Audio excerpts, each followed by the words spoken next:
यतिखेर हाम्रो बीचमा नेपाल कम्युनिस्ट पार्टी माओवादी केन्द्रका प्रभावशाली नेता देव प्रसाद गुरुङ हुनुहुन्छ। देवजी, तपाईको पार्टीको केन्द्रीय समितिको बैठक हुँदैछ हैन? हजुर। केन्द्रीय समितिको बैठकको एजेन्डा के छ? अब एजेन्डा त अब सामान्य नियमित प्रक्रिया अनुसारकै बैठक हो। अब अहिलेको समसामयिक विषयहरूको बारेमा, राजनीतिक विषयहरूको बारेमा समीक्षा गर्ने कुरा, स्थानीय तहको निर्वाचन, आगामी निर्वाचनको तयारी, अब त्यस अतिरिक्त चाहिँ अब यो चाहिँ तपाईँको संगठनात्मक विषयहरूमा, बाँकी रहेका संगठनात्मक विषयहरूमा होला। हैन, तपाईको पार्टीभित्र पदाधिकारीहरू चयन भएको छैन, हुन्छन्, त्यस्तो नयाँ केही छैन। महासचिवको बन्दैछ तपाईको पार्टीभित्र, अब कसले बाजी मार्छ? तपाईँ पनि उम्मेदवार होला नि। यो पदाधिकारीको बारेमा चाहिँ एउटा अब अध्यक्षले एउटा टुङ्गो लगाउनु होला, प्रस्ताव गर्नु होला। अब यही केन्द्रीय समितिले टुङ्गिन पनि सक्छ, अथवा अब संगठनात्मक विषयहरूमा कति निर्णय गर्ने नगर्ने भन्ने कुरा ती सल्लाह होला। अब सिटको बाँडफाँडको बारेमा चर्चा सुरु भएको छ। आगामी सङ्घ र प्रदेशको निर्वाचनमा गठबन्धनको कुरा गर्न चाहन्छु। 5 दलीय गठबन्धनले सिटको भागवण्डा कसरी लगाउँछ मलाई बताउनुहोस् त। अब पहिलो कुरा त अब निर्वाचन कहिले गर्ने, के गर्ने भन्ने कुराको बारेमा अब संविधान सम्मत ढङ्गले निर्वाचन गर्ने कुरामा एउटा टुङ्गोमा पुग्नु पर्यो। निर्वाचन भनेको चाहिँ नितान्त राजनीतिक विषय भएको हुनाले, तत्कालको अस्थायी विषय भएको हुनाले, 24 घण्टामा पनि अदलाबदली हुन सक्ने विषय भएको हुनाले अब त्यही बेलामा चाहिँ तय होला कति कसरी चाहिँ विन्यास हुन्छ, कसरी होला भन्ने विषयमा त्यही बेलामा तय होला भन्ने लाग्छ। हैन, तर पनि मोटामोटी तपाईँले कति सिट माग्नु भएको छ? 165 मा। अब अहिले सिटको कुरा चाहिँ त्यति कुरा चलेको बुझिया छैन। किन भन्दाखेरि पहिलो कुरा त चाहिँ निर्वाचनकै बारेमा चाहिँ कहिले र के भन्ने कुराको चाहिँ टुङ्गो हुनु पर्यो र चाहिँ अब त्यसको वैधानिक व्यवस्थाहरू गर्नु पर्यो। सदनबाट चाहिँ त्यो कुरा चाहिँ अनुमोदन हुनु पर्यो। त्यसपछि नै अरू चाहिँ कोसँग सहकार्य गर्ने नगर्ने, के गर्ने, कसरी सिट प्लानिङ गर्ने भन्ने कुरा चाहिँ त सेकेन्डरी विषय हो भन्ने लाग्छ। होइन, कङ्ग्रेससँग तपाईँले सहकार्य गर्दाखेरि अब 100 सिटभन्दा तल नझर्ने कङ्ग्रेसको निष्कर्ष 165 मा, अनि तपाईँहरूले 65 सिट बाँडेर जान सक्नुहुन्छ सक्नुहुन्न मेरो प्रश्न त्यहाँनिर। होइन, अब अहिले सिटको बारेमा कुरा उठेको जस्तो लाग्दैन। होइन, चर्चा सुरु भइसक्यो। नीतिगत रूपले टुङ्गो हुनु पर्यो नि। नीतिगत रूपले टुङ्गो नभइकन चाहिँ अब सांगठनिक विषयमा, प्राविधिक विषयमा प्रवेश हुने कुरो त भएन चाहिँ। त्यस कारणले गर्दाखेरि नीतिगत विषयहरूको टुङ्गो हुनु पर्यो। अब कहिले निर्वाचन गर्ने त्यो टुङ्गो हुनु पर्यो। निर्वाचन चाहिँ के नारा दिने, कुन मान्यता, कुन भिजनका साथ जाने, कुन एजेन्डाका साथ जाने, एजेन्डामा सहमति हुनु पर्यो। अनि एजेन्डा कोसँग मिल्छ त्यो हेर्नु पर्यो। अनि एजेन्डा मिल्नेहरूको बिचमा कति तालमेल हुन्छ हुँदैन, त्यो त व्यवहारिक पाटा भए चाहिँ। होइन, वामपन्थीहरू एक भएर जानुपर्छ, कम्युनिस्टहरू मिलेर जानुपर्छ, चुनावमा तालमेल गर्नुपर्छ भनेर वामदेव गौतमले प्रस्ताव गर्नुभएको छ। माधव नेपालले पनि प्रस्ताव गर्नुभएको छ। त्यो कति सम्भव छ? अब त्यो उहाँहरूले गरेको प्रस्ताव उहाँहरूसँगै सोध्ने विषय पर्यो। होइन, सम्भावना सक्छ नि, कम्युनिस्टहरू मिल्न सक्छ सक्दैन चुनावमा? मेरो प्रश्न त्यहाँनिर हो। एजेन्डामा निर्भर रहने विषय हो। एजेन्डामा निर्वाचनमा जानका लागि निर्वाचनमा उठाइने एजेन्डा भनेको आगामी दिनमा चाहिँ के गर्छौँ भन्ने कुराको चाहिँ मार्गचित्र त हुनु पर्यो। कुन वेमा जान्छौँ, कुन दिशामा जान्छौँ, होइन? अब अहिलेको चाहिँ तपाईँको डेमोक्रेसीलाई के गर्छौँ, मुलुकमाथि राष्ट्रिय सङ्कट पैदा भएको छ, त्यसको कसरी मोचन गर्छौँ, राष्ट्रिय सङ्कटबाट मुलुकलाई कसरी रक्षा गर्न सक्छौँ, फरेन पोलिसी के हो चाहिँ, होइन? आर्थिक सामाजिक रूपान्तरणको पोलिसी के हो, नीति कार्यक्रम के हो चाहिँ, होइन? त्यस कारणले गर्दाखेरि प्रश्नहरू त विषयगत एजेन्डाहरूमा हेर्नु पर्यो। होइन, विषयगत एजेन्डाको कुरा गर्दाखेरि पोलिटिकल लाइनको कुरा गर्दा कांग्रेसको भनाइ के छ भने मिल्दैन, त्यहाँ छलफल हुनु पर्यो, त्यहाँ बहस हुनु पर्यो। होइन तपाईँहरूको लाइन चाहिँ पोलिटिकल लाइन चाहिँ काङ्ग्रेसमा मिल्छ कि एमालेसँग मिल्छ कि अहिलेको सन्दर्भमा अब एजेन्डाको हिसाबले हेर्दाखेरि चाहिँ तपाईँको चाहिँ अब मुलुकको राष्ट्रियतामाथि सङ्कट परिरहेको छ। अब त्यो फेस गर्न काङ्ग्रेस कति तयारी हुने हो नहुने हो चाहिँ क्वेसनहरू त उठिरहेको चाहिँ छ। तपाईँको चाहिँ एसपिपीको चाहिँ तपाईँको एग्रिमेन्ट गर्नका लागि भित्री रूपले तयारी चलिरहेकै कुरा हो चाहिँ। होइन प्रधानमन्त्री अमेरिका जाँदै हुन्छ आइपिएसमा प्रवेश भइसक्यो नेपाल भनेर भनिरहेको छ। त्यहाँबाट निस्कनलाई तयारी हुने कि नहुने चाहिँ होइन।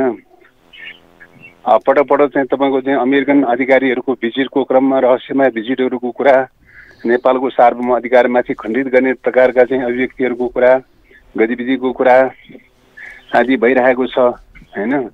यी विषयहरूको सन्दर्भमा मुलुकको स्वाधीनताको रक्षाको निम्ति के हो त नीति चाहिँ, कसरी जाने हो त, क्वेसन उठिरहेको छ त होइन। फेरि पनि अमेरिका भिजिट गर्दै हुनुहुन्छ, गोप्य ढङ्गले रहस्यमय प्रकारका सम्झौताहरू गर्दैन भन्ने कुराको ग्यारेन्टी के? भित्र सम्झौता गर्नलाई फेरि पनि तयारी चलिरहेको चाहिँ छ। एसपिपी विफल भएको भए तापनि एसपिपीकै कन्टेन्ट राखेर अर्को कुनै शीर्षकको नाममा अरू नाममा चाहिँ नेपालमा सेक्युरिटी फोर्स भित्राउनलाई, अमेरिकन सेना भित्राउनलाई फेरि पनि कसरत चलिरहेकै छ। त्यसबाट नेपाललाई कसरी मुक्त गराउने चाहिँ यो विषयमा बहस गर्नु पर्दैन, यो विषयमा छलफल गर्नु पर्दैन। तपाईँले जुन प्रश्न उठान गर्नु भएको छ, प्रधानमन्त्री शेरबहादुर देउवाको अमेरिका भ्रमण छ नि स्थगन गर्नुपर्छ भन्ने तपाईँको माग हो? अब यो अहिलेको सशङ्कित स्थितिमा चाहिँ तपाईँको चाहिँ एउटा तनावको अवस्थामा यो भिजिटको कुनै अर्थ र औचित्य छैन। त्यस कारणले गर्दाखेरि चाहिँ तपाईँको चाहिँ यो भिजिट जबरजस्ती रूपले गर्न खोज्नुको तात्पर्य के हो? एसपिपीमा एग्रिमेन्ट गर्दिन भनेर भन्नुभएको छ, त्यो सकारात्मक कुरा हो। एग्रिमेन्ट गर्दिन भनेर भनिसकेपछि अरू अब अहिलेको परिस्थितिमा एग्रिमेन्ट गर्नुपर्ने खालका चाहिँ स्ट्राटेजी भनेको उनीहरूको फौजी रणनीति नै हो। फौजी रणनीतिभन्दा अरू त छैन होइन। फौजी रणनीतिमा गइरहेको अवस्थामा कमन एजेन्डा के हुनसक्छ त? नेपाल शान्तिको एजेन्डामा छ, ऊ सैन्यको एजेन्डामा छ, ऊ युद्धको एजेन्डामा छ। युद्ध र शान्तिको ठिक अपोजिट एजेन्डा भएको बेलामा चाहिँ तपाईँको कमन एजेन्डा के हुनसक्छ त? भ्रमण गर्ने कमन एजेन्डा त देखिँदैन अहिले त चाहिँ। अनि कमन एजेन्डै नभएको बेलामा भ्रमण किन गर्ने होइन? त्यस्तो अवस्थामा भ्रमण गर्ने भनेको त प्रधानमन्त्री शेरबहादुर देउवाको अमेरिका भ्रमण स्थगन गर्नुपर्छ। निश्चित रूपले यो भ्रमण स्थगित गर्नुपर्छ। अहिले चाहिँ सशङ्कित परिस्थितिमा भ्रमण गर्न मिल्दैन। किन त भन्दा उसको नीति भनेको अमेरिकाको नीति भनेको युद्धको नीतिमा छ, हामी शान्तिको नीतिमा छौँ। शान्ति र युद्धको ठिक अपोजिट खालको ठिक विपरीत प्रकारको चाहिँ नीति भएको बेलामा कमन नीति के हुनसक्छ होइन? कमन इन्ट्रेस्टको कुरा के हुनसक्छ अहिले चाहिँ भिजिट गर्ने? कमन इन्ट्रेस्टको कुरा त देखिरहेको छैन त चाहिँ।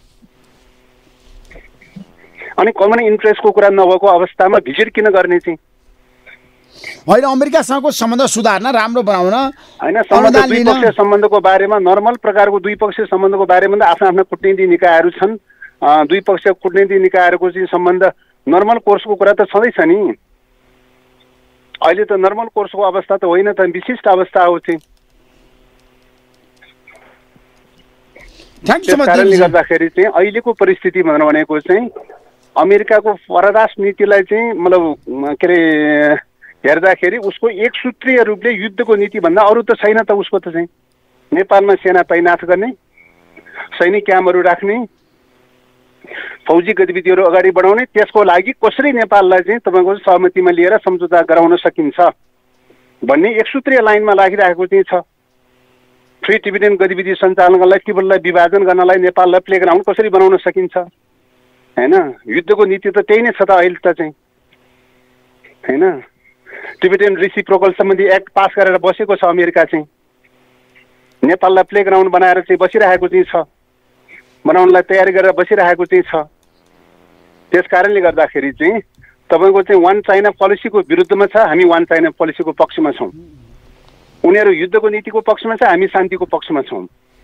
ठिक अपोजिट प्रकारको नीति भएको अवस्थामा कमन कुरा के हुन्छ? कमन कुरा खोज्नु पर्यो नि। कमन कुरा त अहिलेसम्म त केही पनि भन्न सक्नु भएको छैन, केही पनि देखिँदैन कमन कुरा त। त्यसो भए देवजी जाँदा जाँदै मलाई के बताउनुहोस् भन्दाखेरि हिजो प्रचण्डले माओवादी छोडेर गएकाहरूलाई फेरि पनि पार्टीमा फर्कन आग्रह गर्नुभएको छ, त्यो कति सम्भव छ भन्नुहोस् त? बाबुराम भट्टराई, नेतृवचन विप्लव, मोहन वैद्य, गोपाल किराँती तपाईँको पार्टीमा फर्केला माओवादीमा?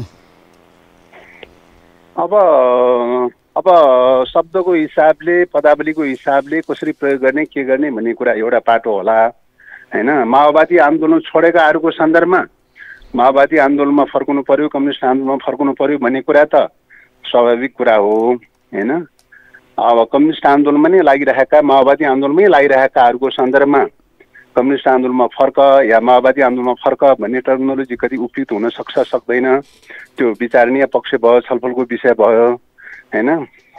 विचार मिल्नेहरूको बिचमा, लाइन मिल्नेहरूको बिचमा एकीकरणको प्रक्रिया अगाडि बढाउने कुरा हो, एकताको प्रक्रिया अगाडि बढाउने कुरा हो, ध्रुवीकरणको प्रक्रिया अगाडि बढाउने कुरा हो हैन। विचार मिल्छ कि मिल्दैन, लाइन मिल्छ कि मिल्दैन, कति मिल्छ मिल्दैन, संवाद गर्ने मिल्नेहरूको बिचमा एकीकरणको प्रक्रिया अगाडि बढाउने कुरा हो। कम्युनिस्टहरूको सन्दर्भमा त्यो हो। गैर कम्युनिस्टहरूको सन्दर्भमा भन्नुपर्दाखेरि चाहिँ कम्युनिस्ट आन्दोलनमा फर्क, माओवादी आन्दोलनमा फर्क, विगत कालमा कम्युनिस्ट आन्दोलनमा लागिरहेका, माओवादी आन्दोलनमा लागिरहेकाहरूलाई चाहिँ पछिल्लो समयमा कम्युनिस्ट आन्दोलन छोडेका, माओवादी आन्दोलन छोडेकाहरूको सन्दर्भमा त चाहिँ कम्युनिस्ट आन्दोलनमा फर्क, माओवादी आन्दोलनमा फर्क भन्ने कुरा चाहिँ हुनसक्छ, त्यो टर्मिनोलोजी उपयुक्त हुनसक्छ, तर सबैको सन्दर्भमा चाहिँ त त्यो हुन्छ भन्ने लाग्दैन। थ्याङ्क यू सो मच देवजी, समय दिनुभयो नेपाली भाषा, तपाईँलाई म धेरै धन्यवाद दिन चाहन्छु। Thank you so much. हस् ल, धन्यवाद। यो नेपाली रेडियो